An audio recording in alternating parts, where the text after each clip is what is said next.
Welcome to the Unsung Photographer. Hey there, boys and girls. Bob Kearns here, the Unsung Photographer. And it's a snow day in Pennsylvania, so you may hear some stuff going on in the background. Don't worry about it. We're just going to kind of relax and go through this. So what do we do on snow days?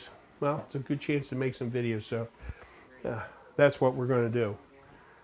So one of the galleries I show at, their next show coming up is about Americana in the 50s and 60s. Icons, pop culture stuff, and the big pop culture thing for me in the art world in the 60s anyway was Andy Warhol. And one of the things that I really remember clearly was when he came out with his tomato soup can poster, and people went crazy over it. And there was a lot of controversy. Oh man, he's not doing anything. He's he's painting a tin can. What's going on? And it just blew up all over the place. So I thought maybe reproducing that poster might be kind of a cool thing to do. So you think it's kind of cheating because I'm not really going to paint it. We're going to take a photograph and we're going to look at how we make that as close as we can to the Andy Warhol original. So we've got a simple setup here, a couple of pieces of foam board I picked up at the dollar store, and a can of soup, which I didn't get at the dollar store, but it still cost $1. Get that at the local grocery store.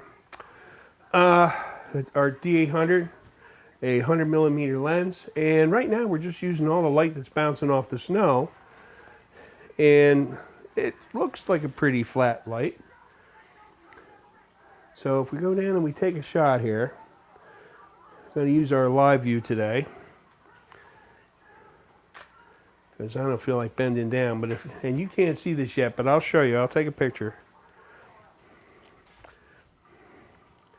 What you're going to see when you see this photograph is on the right hand side you're going to see a really bright highlight, this real specular line on the side of right over the E in Campbell's. So obviously Andy Warhol's painting was just that. It was a painting, so it's very flat. He didn't really put extreme highlights on it. If you go and have a look, and we'll throw that up on the screen for you to have a quick look, and that's what we're going to try and reproduce. So how are we going to get rid of that highlight? Well, the simple answer to that is we're going to have to forget using this light and take control of our light, and for that we're just going to use the speed light, and I'll show you how to set that up. So in order to take control of the light here, what we're going to have to do first of all is eliminate as much of this ambient light as we possibly can. Now, obviously I can't shut the sun off, and I don't really have blackout curtains here. I just have some Venetian blinds. So if I take my camera and I turn the ISO all the way down to 100, my shutter speed is at 250th of a second now, and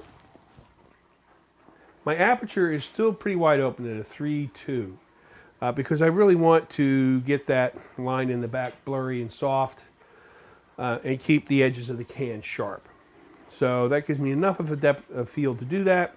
That being the case, I still have, even after I take a shot here, I still can see a little bit of where that highlight was. And I'll throw this up on the screen here, just on the right hand side. So that being the case, I think if I just drop these blinds a little bit,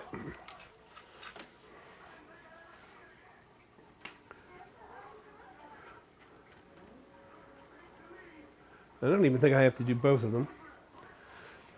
Let's take another shot here. And I don't see any highlight now. Even if I zoom in, there's nothing. All right, that's pretty good. So now we can start taking control of the situation here and really start to get our lighting in place. So I'm going to set up a speed light, and then I'm going to show you a couple of tricks. So we have a SB800 up here on a light stand, a little battery pack, because I like to discharge these, so I use it all the time. As we mentioned before, it's a D800. I did tell you that that's a 100mm macro, the 105, but I didn't tell you why. We don't really need a macro lens. But one thing we do want, because we're reproducing an illustration, is we want no distortion. So 100 millimeter is a really good focal length for a very square representation. We're not going to have a lot of tilty lines, and we're pointing straight at our subject. That being the case, then we shouldn't have any problem getting a nice vertical. So that'll look pretty good. The flash now is on quarter power. We're using the CLS system to fire it. In other words, the flash has popped up here. It's not adding any light, but it is triggering the flash up on top. I have a 5-second delay, so the camera's nice and still. And we should be taking a picture here. There we go. Bang-o. And there's our photo. Well, let's have a look. We still got a couple of problems. We still have this big specular highlight coming down, only now it's in the center of the can because our light is just off to the left here a little bit, but it's pretty centralized. It has a diffuser on it, but we still have that big specular line. What in heaven's name are we going to do about that? Okay, I'm going to go get even more stuff, and I'll be right back. Okay, we're back. And now we're into the world of product photography. These are more dollar store wonders, pieces of foam core. And we're going to have to move a couple of things around over here. These aren't, no, they aren't. This one's not particularly clean. So maybe we'll use that as our reflector. We'll see. All right, so what we're going to do is eliminate that specular highlight. And there's not really too much we do. I guess I could get a great big soft box, but hey, soft boxes are expensive, so I'm going to show you how to do this on the cheap. So let's lose our black bottom here.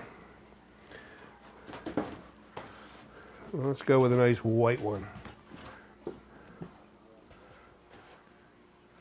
Carefully, because we're going to need this black piece of card.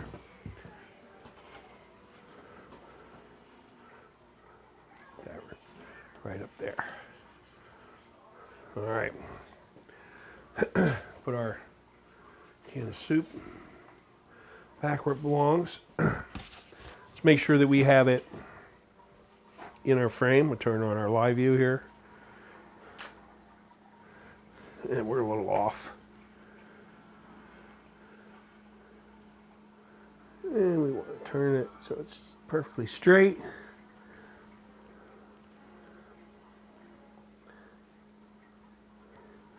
And our back button focus. Then we'll get into those kind of camera settings at some point, but right now I want you to be able to do this with any camera. And there's a bunch of different ways to trigger flashes. And we're going to show you some of that at some point too. All right, so black piece of card. So specular highlight is caused by the small light source up here. So how are we going to get rid of that? Well, we just block it, but now no light's going to get on our subject, right? Not a very good idea. Get onto this side so you can see what I'm doing here.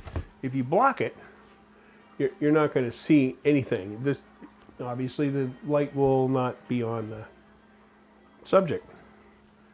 So, the other thing we do is we can take a reflector and make this our light source. Okay.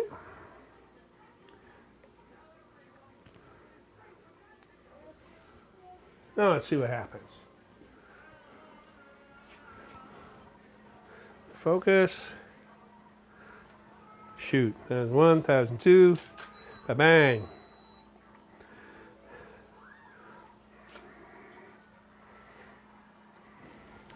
And surprise, we've still got that stripe. Why? Because we didn't block this light. So how are we going to block that light? Well, I was going to use this big black card, but it's kind of Jehujic, and I don't really bend it up because it'll cost me another $1. Ooh. So what the heck am I going to do? Well, let's get really super creative here. So I went and got a couple of pieces of foam that you can pick up at AC Moore or Michael's or any craft supply store, and put a white piece on the inside, black piece on the outside. So the black piece is the block, the white piece is our reflector. And because I've done that, we are going to have a different result. We just don't know what the heck that result is yet. So here we go. We'll set our focus. And let's see how that turned out.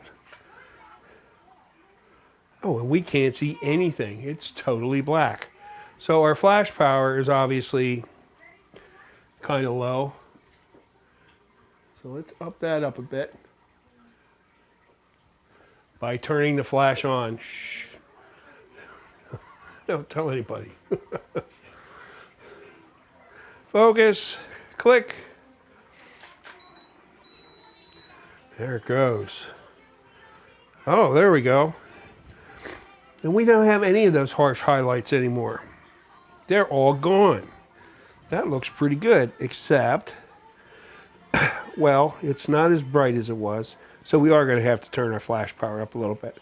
And to do that with the CLS system is very easy. Let's focus. Bang. And, oh, that's even nicer, nice and flat. We have a little highlight on the top, but nothing we can live with. I'm pretty impressed. So there's Andy Warhol's Campbell's soup.